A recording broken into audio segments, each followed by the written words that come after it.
ઉત્તરાયણના તહેવારોને લઈને શહેર તથા ગ્રામ્ય વિસ્તારમાં વહેલી સવારથી જ ઉત્સવનો માહોલ છવાયેલો હતો. પતંગ રસિયાઓ ઉત્સવભેર ઘટના ધાબા અને ખુલ્લી જગ્યા પર એકત્ર થયા હતા. બાળકો, યુવાઓ અને વડીલો સૌ કોઈને પતંગ ચગાવવાની આતુરતા હતી. જોકે સવારથી જ પવનની ગતિ ખૂબ ઓછી રહેતા પતંગ ચગાવવાના અડચણ ઊભી થઈ હતી. પતંગ ઉડાવવા માટે અનુકૂળ પવન ન મળતો ઘણા પતંગો આકાશમાં ઉડી શક્યા નહીં. અનેક યુવાઓ ધાબા પર ઊભા રહી આકાશ તરફ નજર જમાવી બેઠા હતા, પરંતુ આવશે તેવી આશા સાથે લાંબા સમય સુધી રાહ જોવામાં આવી હતી. પરંતુ બપોર સુધી પણ પરિસ્થિતિ ખાસ ફેરફાર જોવા મળ્યો નહીં, જેના કારણે પતંગ રસિયાઓ નિરાશા અને નારાજગી જોવા મળી રહી છે.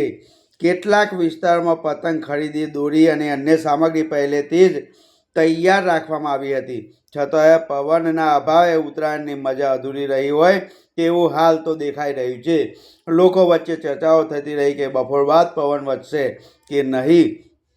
ઘણા લોકોએ સવારથી જ સમય પરિવાર અને મિત્રોની સાથે પસાર કર્યો, તો કેટલાકે પવનની રાહ જોતો ધાબા પર જ સમય પસાર કર્યો હતો.